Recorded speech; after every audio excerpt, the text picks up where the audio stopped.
I've always been into conspiracy theories. UFOs, secret government experiments, all that stuff fascinated me.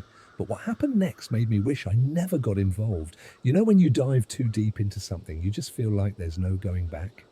Yeah, that's where I ended up, and I'm sharing this because I can't hold it in anymore. It started about 6 months ago. I was bored one night scrolling through Reddit looking at all the usual nonsense, but then I stumbled on this post deep in a conspiracy forum. Some guy claimed he was able to get inside Area 51 digitally. Of course, everyone called BS, and his post got deleted within minutes.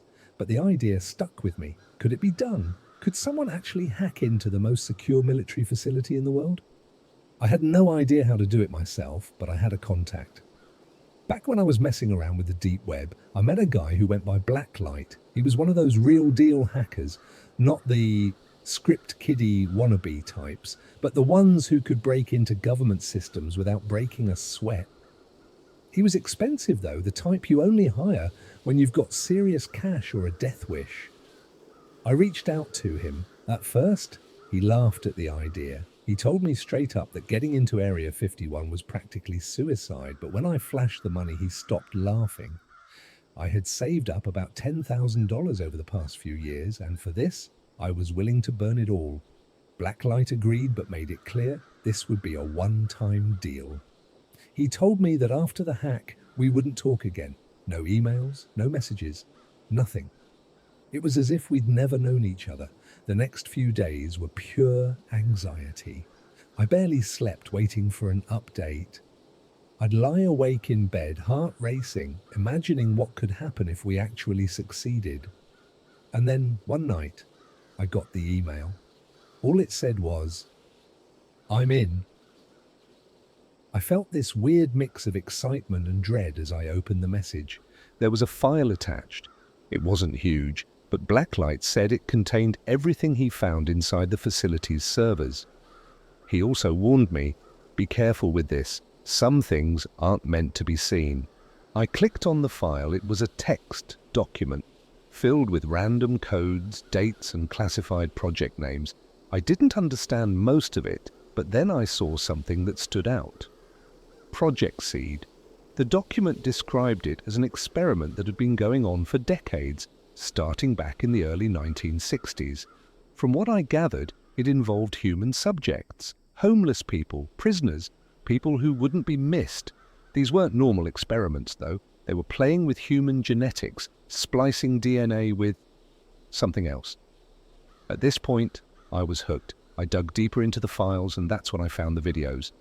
Blacklight had somehow managed to pull security footage from deep within Area 51's labs.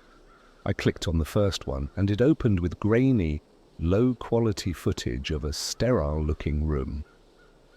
In the center of the room was a steel table, and strapped to it was a man. He looked emaciated, like he hadn't eaten in weeks. His eyes darted around wildly, and his mouth kept moving, like he was trying to say something, but no sound came out.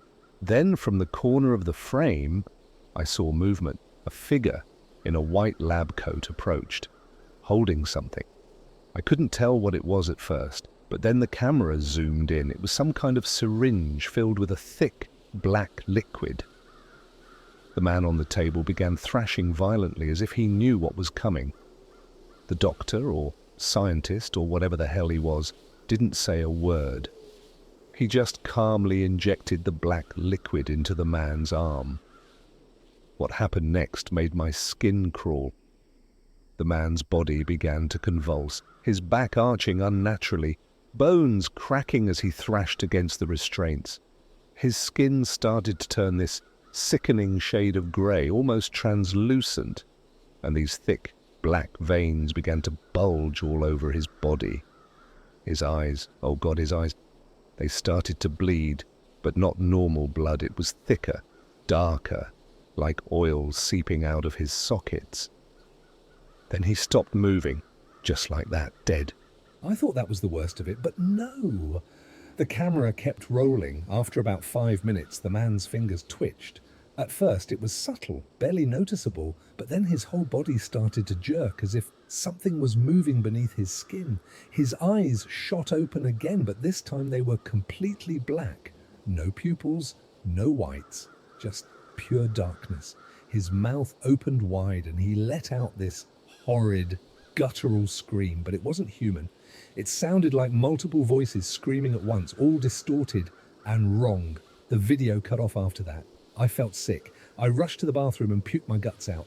My hands were shaking and my mind was racing. What the hell had I just watched?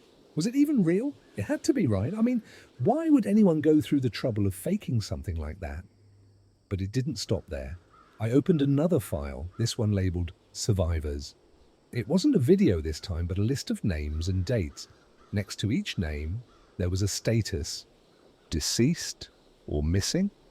Some of the names were familiar. People who had made headlines over the years reported missing without a trace. But there were others too, people who hadn't been missed. I started to think back to all the conspiracy theories I'd read about over the years, the missing homeless, the unexplained disappearances. It all started to make sense. Project Seed wasn't just some crazy experiment, it was a systematic operation. They were testing something on people, and those people were either dying or transforming into something else. I couldn't stop thinking about the man in the video. Was he still out there? Did he survive? Or was he one of the missing on that list? And if he was still alive, what the hell was he now? That night, I barely slept. Every time I closed my eyes, I saw his face. The black eyes, the blood, the screams. But worse than that, I felt something. Like I was being watched. Like whatever was in that video knew I had seen it. And that was just the beginning. After I watched that first video, I didn't know what to do with myself. Felt like my brain was on fire, trying to process everything. I mean, what the hell had I gotten into? This wasn't some conspiracy forum nonsense anymore. This was real, too real. And it wasn't just the footage. It was what it meant. The government was doing things to people, things no one was ever supposed to know about. And now I had this knowledge. The weight of that realization started pressing down on me hard. I tried going about my usual routine the next day, but everything felt wrong. I couldn't focus on anything, couldn't eat. I kept replaying the video in my head. I needed to see more, even though every part of me was screaming that I should stop. But curiosity is a dangerous thing, man. Once it sinks its claws into you, there's no pulling out. I went back to the files. This time I opened a folder called Trials. Inside were dozens of video files, each labelled with a number. No names, just numbers. The first one I clicked on was labelled Trial 1079. The footage was clearer this time, almost like it had been recorded with higher grade equipment. It showed a different room, larger, with a thick glass wall separating the observation area from what looked like a testing chamber. Inside the chamber was a woman, maybe in her late 20s, early 30s. She was sitting on the floor, curled up, her body rocking slightly like she was in shock or something. She was wearing a hospital gown, and her hair was a matted mess, but I could tell she had once been attractive before whatever nightmare she had gone through. Two men in lab coats entered the room. They weren't carrying syringes this time. One of them had a clipboard, and the other carried what looked like some kind of device. It reminded me of a taser, but bulkier, with wires trailing off it. The woman looked up at them, and I could see the terror in her eyes. She started pleading, but there was no sound. The video had no audio. She was crying, shaking her head, trying to crawl away from them, but her body was too weak. They strapped the device onto her chest and stepped back. One of the men pushed a button on the wall, and the woman's body jerked violently as electricity surged through her. Her mouth was wide open, screaming, but again, I couldn't hear a damn thing. The whole scene played out like a silent nightmare. She convulsed for what felt like forever. Her skin started to blister and burn, and her eyes, they turned this sickening yellow like they were filling with pus about to burst. But then something else happened, something that shouldn't have been possible. The woman's arms, they started to stretch. I'm not talking about the skin pulling or dislocating. I mean, her bones were elongating. Her fingers extended to unnatural lengths, growing and curling like twisted claws. Her jaw unhinged, hanging loose, as if something was trying to burst out of her. Her body finally went limp, and the two men just stood there, writing notes like they had seen this 100 times before. But it wasn't over. It never was. I watched in horror as her body began to twitch again, but this time it wasn't like before. It was slow, deliberate. Her elongated fingers scraped against the floor, leaving deep gouges in the concrete. She lifted her head, but it wasn't her anymore. Her eyes were black, like the man from the first video, and her face contorted into this grotesque, slack-jawed grin. She stood up, but her body was barely recognizable now. It was twisted, deformed, like some kind of nightmare creature from the deepest corners of hell. The camera zoomed in on her face as she moved toward the glass, and for a split second, it felt like she was staring right at me, like she could see through the screen. I slammed my laptop shut, my heart pounding in my chest. I needed air. I needed to get the hell out of my apartment, away from that nightmare on my screen. But when I stood up, everything felt off. The air was heavy, like there was something wrong with the atmosphere around me. It was stupid, but I swear I felt like I wasn't alone anymore, like something had changed after watching those videos. I grabbed my jacket and went outside, hoping a walk would clear my head. It didn't. As I walked through the neighborhood, things felt different. It was subtle at first. The streets were unusually empty for a Friday night. No cars, no people, just an eerie quiet, broken only by the distant hum of traffic from the highway. My heart was still racing from what I'd seen, and I couldn't shake the feeling that I was being followed. I kept looking over my shoulder, but there was no one there, at least, not at first. When I turned the corner onto a side street, I noticed a figure standing under a streetlight. He was just there, like he had been waiting for me. He was dressed in black, wearing a hood pulled over his face, but there was something off about him. His posture, the way he stood, completely still, like a mannequin. I slowed my pace, my mind screaming that something wasn't right. I crossed to the other side of the street, keeping my distance, but as I walked past him, I caught a glimpse of his face, and it froze me in my tracks. His eyes were black, completely black, like the people in the videos. His skin was pale, almost translucent, and his lips were curled into that same twisted grin.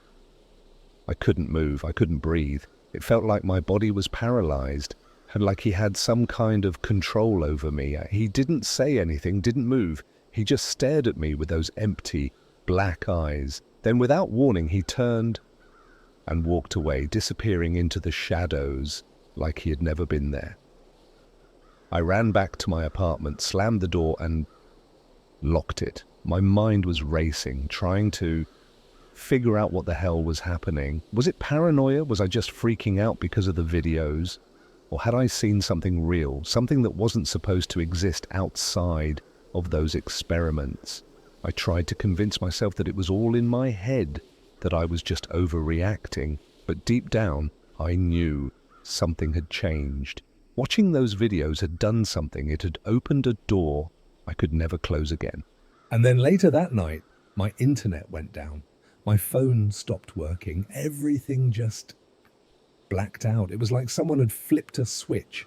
I tried rebooting my router, but nothing worked. It wasn't just a glitch. It was intentional. I was cut off. That's when the emails started. I barely slept that night. Every noise in my apartment made me jump. I kept glancing at the windows, expecting to see that figure from the street just standing there, staring at me with those black eyes. My internet was still down, my phone completely dead. I don't know if you've ever been completely disconnected like that, but it feels like you're cut off from the world, isolated, and in my case it was terrifying. Around 3 a.m. I was just sitting in the dark, my mind racing, when I heard my laptop make a sound. The notification chime. It was the first sign of life I'd heard from any of my devices since the blackout. My heart was pounding as I slowly walked over to it, half expecting it to be nothing, just a glitch. But no, it wasn't. I had an email, no sender, no subject, just an empty inbox with one message sitting at the top. I clicked on it, and the message was short, just one line. "You've seen too much." That was it. No signature, no threats, just that single sentence hanging there, cold and ominous. My stomach dropped. Someone knew what I had seen. And it wasn't just anyone, it had to be connected to Area 51, to the experiments. I didn't know what to do. My first instinct was to delete everything, the files, the videos, the emails. But it didn't feel like that would make a difference. It was too late. I had crossed a line, and they knew it, whoever they were. The next email came minutes later, before I even had time to process the first one. This one was longer, but no less chilling. "Stop digging! This is your last warning. You've opened a door you can't close. If you don't stop now, they'll come for you, and they won't be human." I felt a wave of nausea wash over me. They won't be human? What the hell did that mean? Was it referring to the people in the videos, the ones who had been injected with that black liquid, or was it something worse, something I couldn't even begin to comprehend? I sat there, staring at the screen, my hands shaking. My mind was telling me to shut the laptop, walk away, pretend none of this ever happened. But there was a deeper part of me, the part that got me into this mess in the first place, that needed to know more. That part of me was whispering, "Keep going." I tried to shake it off. I closed my laptop and paced around the room, trying to figure out what to do.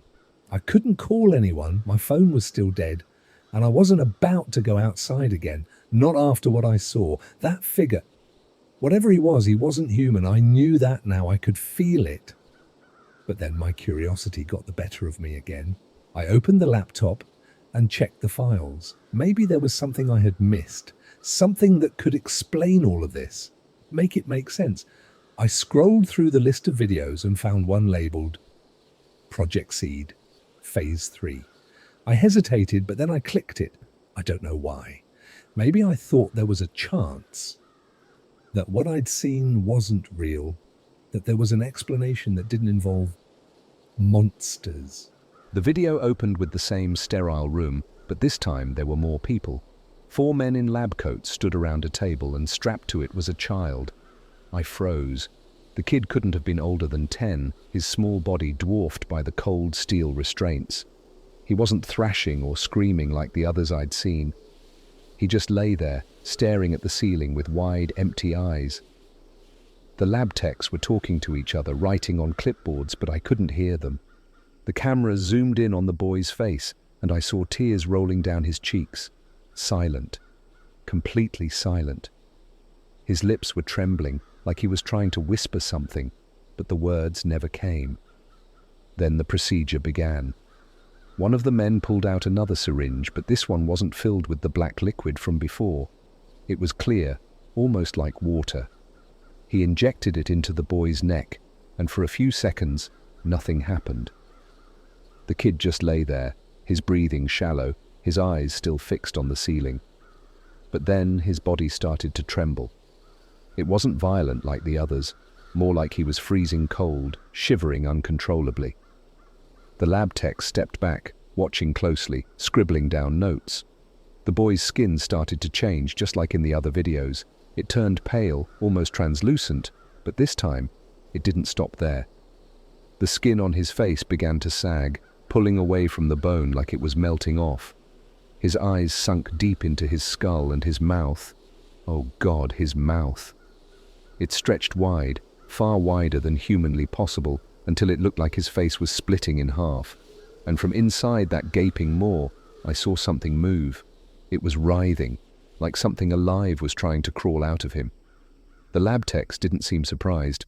They just stood there, watching as the boy's body convulsed, his skin bubbling and shifting like it was trying to reshape itself. And then, without warning, his body snapped back, rigid and still.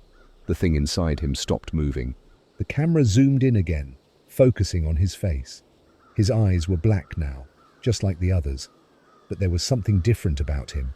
He wasn't thrashing or screaming. He was calm, too calm. One of the techs walked over and unstrapped the boy. I expected him to attack, to lash out like the others, but he didn't. He just sat up slowly, his head tilting to the side like he was listening to something. The tech leaned in closer, talking to him, but the boy didn't respond. He just stared at the camera, his black eyes empty, soulless. Then, in a voice that wasn't his own, he spoke. I couldn't hear the words, but the look on the tech's face told me everything I needed to know. Whatever he said, it terrified them. The techs exchanged panicked glances, and one of them rushed to shut off the camera. The screen went black. I sat there staring at the blank screen, my heart racing. I couldn't shake the feeling that the boy in the video wasn't just a victim. He was something else now, something inhuman. The thought of those techs panicking scared the hell out of me. Whatever they were doing in those labs, whatever they were turning people into, it was beyond anything I could have imagined. And then my laptop dinged again. Another email. I didn't want to open it. I knew whatever it said wasn't going to be good, but I couldn't stop myself. I clicked on the message, and this time it was a photo. A grainy black and white image of a person standing in the middle of the street. My street. It was me. The message underneath was simple. We're closer than you think. I stared at the screen, my blood turning cold. The photo was grainy, sure, but there was no mistaking it. That was me, standing outside my apartment building, taken from some distance. I didn't remember anyone being around when I went for that walk. It was late, the streets were empty, or so I thought. But someone had been there, watching me, and they wanted me to know it. Panic hit me hard. This wasn't just a warning anymore. This was real. They were coming for me, and I had no idea what to do. Every instinct told me to run, to get the hell out of there. But where would I go? If they could find me here, they could find me anywhere. I wasn't dealing with some random stalker. This was something bigger, something connected to whatever the hell was going on inside Area 51. I had to think. I needed to clear my head, but my thoughts were spinning out of control. What had I seen? What did they think I'd seen? And why were they so desperate to keep me quiet? The people in those videos, they weren't human anymore, if they ever were. What had been done to them, those injections, that black liquid, and now the child in that last video? Whatever they were creating in those labs, it wasn't human, and it wasn't meant to be. The air in my apartment felt thick, suffocating. I couldn't stay there, not knowing someone had been watching me. I grabbed my jacket and rushed out the door, not even bothering to lock it behind me. I needed to get away, clear my head. I figured maybe a public place would be safer, somewhere with people around. If someone was following me, they wouldn't try anything with witnesses, right? I headed for the only place that came to mind, the 24-hour diner down the street. It was a dive, but it was always open, and there were usually a few drunks or night owls hanging around. As I walked, I kept checking over my shoulder, scanning the streets for any sign of someone following me. But there was no one. It was almost too quiet. Even though it was the middle of the night, the city usually had some kind of background noise, traffic, distant voices, something. But now, there was nothing but the sound of my own footsteps echoing in the empty streets. When I finally reached the diner, I felt a small wave of relief. The neon lights buzzed overhead, flickering slightly, but the place was at least somewhat lively. A couple of truckers sat at the counter, nursing cups of coffee, and a waitress in a stained uniform gave me a tired nod as I slipped into a booth at the back. I pulled out my laptop, desperate for some kind of connection to the outside world. The Wi-Fi was spotty, but it worked. I checked my emails, half expecting another message, another threat, but there was nothing. Just that last image of me standing in the street, staring back at me like a bad dream I couldn't wake up from. I was about to shut the laptop when a new notification popped up. An encrypted message, no sender, no subject. I hesitated, but then I clicked it. The message was a single line of text. "Look outside." My stomach dropped. I glanced up from the screen, my eyes scanning the diner windows. For a second, everything looked normal, just the empty street, the flickering streetlights, and the occasional car passing by. But then I saw him, the man from the street, the one with the black eyes. He was standing under the same streetlight as before, his head slightly tilted, his face hidden beneath the hood. He wasn't moving, wasn't approaching the diner, just standing there, staring. His presence sent a wave of dread through me, like some primal part of my brain knew that whatever he wasn't human. I slammed the laptop shut and tried to focus on my breathing, but my chest felt tight, like the air was being sucked out of the room. I looked around the diner, half expecting the other patrons to notice something was off, but no one was paying attention. The truckers were still talking, the waitress was refilling coffee, and the cook in the back was flipping burgers like nothing was wrong. But everything was wrong. I had to get out of there, but where would I go? I didn't want to lead this thing back to my apartment, and I sure as hell didn't want to confront him. I kept telling myself he was just some guy messing with me, but deep down I knew that wasn't true. Those black eyes, that eerie stillness, it was like he wasn't even alive, like he was a shell of something else, something worse. I glanced out the window again. He was gone. Just like that, he disappeared, like he had never been there. My pulse raced as I frantically searched the street, but there was no sign of him. Was he still watching me? Had I just imagined it? I didn't know what was real anymore. I felt like I was losing my mind, slipping into some nightmare I couldn't escape from. I grabbed my stuff and bolted out of the diner. The street was empty again, but I couldn't shake the feeling that I was being watched. Every step I took felt heavier, like something was weighing me down. I kept checking behind me, but there was no one, nothing but shadows. Then, out of the corner of my eye, I saw a flicker of movement in one of the alleyways. I stopped, my heart pounding in my chest, and I turned to look. At first, I didn't see anything, just darkness. But then, slowly, something emerged. It was him. The man with the black eyes, stepping out of the shadows, his hood still pulled low over his face. But this time, he wasn't alone. Behind him, another figure appeared, and another. All of them with those same black, soulless eyes. Their bodies moved unnaturally, jerky and stiff, like marionettes on strings. They didn't speak, didn't make a sound. They just stood there, watching me, waiting. Panic surged through me, and I ran. I didn't care where I was going. I just needed to get away. I sprinted down the street, my legs burning, my lungs screaming for air, but I couldn't stop. I could feel them behind me, even though I couldn't hear their footsteps. They were there, in the shadows, watching, following. I turned a corner, nearly tripping over myself, and ducked into another alley, hoping to lose them. My heart was pounding so hard, I thought it might explode. I pressed my back against the cold brick wall, trying to steady my breathing, trying to convince myself I was safe. But then, from the darkness, I heard something. Not footsteps, not voices. Breathing. Slow, ragged breathing, like something was lurking just out of sight, waiting for me to make a move. I held my breath, my heart racing, and I listened. The breathing grew louder, closer, and then I saw it. A face, pale and distorted, peeking out from the shadows.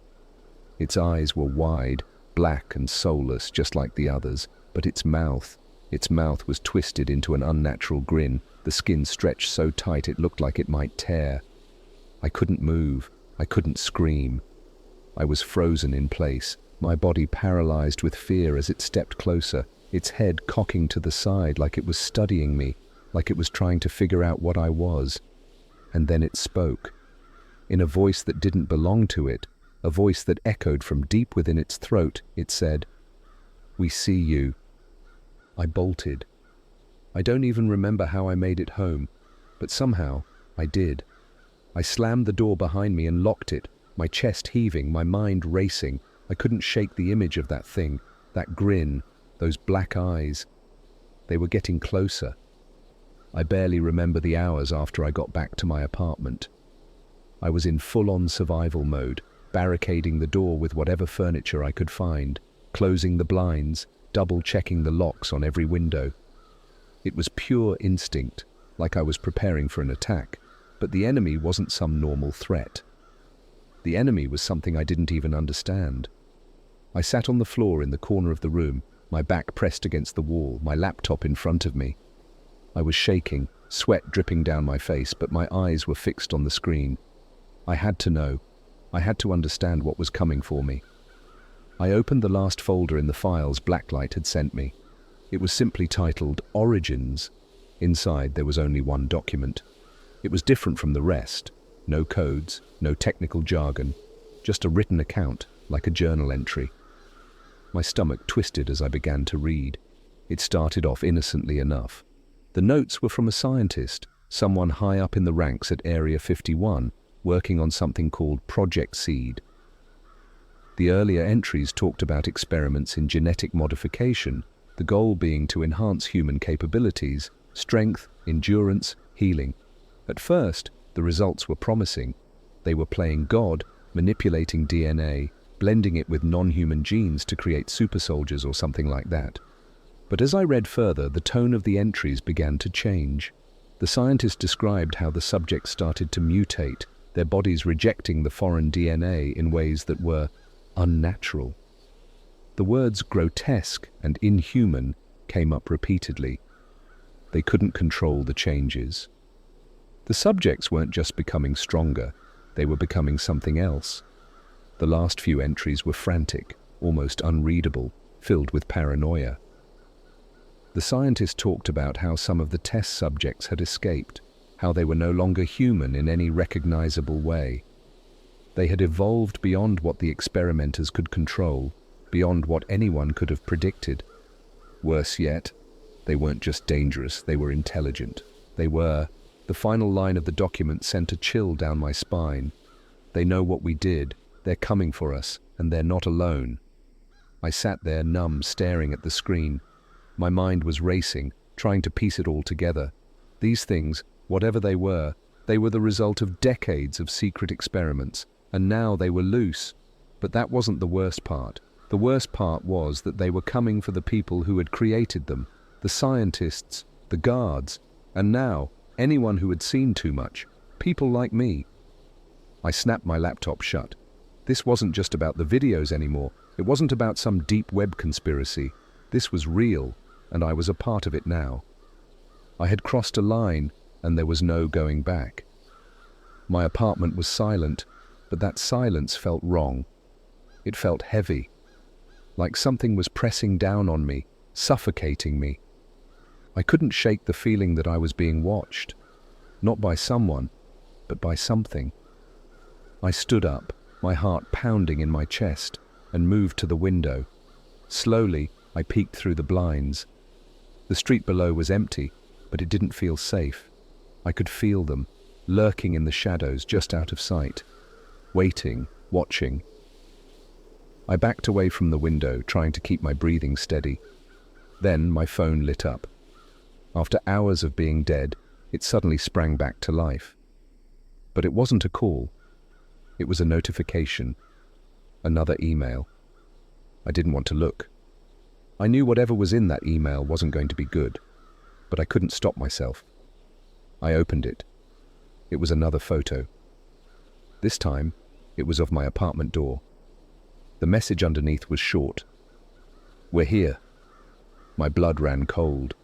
I could hear my pulse pounding in my ears. They were outside, right outside my door. I grabbed the nearest object, a kitchen knife, and stood in the middle of the room. My back pressed against the wall, eyes locked on the door.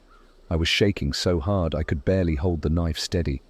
I could feel the fear clawing at me, threatening to pull me under, but I couldn't give in. Not yet. The minutes ticked by. Silence. Just that oppressive, suffocating silence. And then I heard it. Breathing. Low, ragged breathing, just like before. But this time, it wasn't in the alley. It was right outside my door. I gripped the knife tighter, my knuckles white, and I forced myself to listen. The breathing grew louder, more labored, like whatever was on the other side was struggling to contain itself. I held my breath. My heart felt like it was going to explode out of my chest. Then a voice. Deep, guttural, distorted, like it was coming from something that had forgotten how to speak. "Open the door." I froze. My entire body locked up. It wasn't a request. It was a command. I didn't move. I couldn't. The voice came again, more insistent this time, almost angry. "Open the door." I backed away slowly, my hands shaking uncontrollably. I couldn't see them, but I knew they were there, just on the other side. They had come for me, just like they had come for everyone else who knew too much. But I wasn't going to let them in. Not without a fight. The door handle started to turn, slowly at first, then more forcefully. I tightened my grip on the knife, my heart hammering in my chest, ready to fight, ready to do anything to survive. And then, just as suddenly as it had started, the handle stopped moving. The breathing faded. Silence again. I stood there, frozen, waiting for something to happen. But nothing did. I waited for what felt like hours, but in reality, it was probably just minutes. And then, slowly, cautiously, I moved to the door. I pressed my ear against it, listening. There was nothing. I peeked through the peephole. The hallway was empty. I don't know why they left. Maybe they were playing with me. Maybe they wanted me to think I was safe. Or maybe they had already gotten what they wanted. I stepped back, trying to process everything. My mind was racing, but there was one thought that kept coming back, over and over again. They weren't done with me. Not yet. I opened my laptop one last time, desperate for answers, for something, anything, that could help me make sense of what had just happened. But when I opened my email, there was a new message waiting for me. It wasn't a threat this time. It was worse. The message was simple, just 2 words. "We're inside." And before I could react, before I could even process what that meant, I heard it, behind me. The slow, ragged breathing,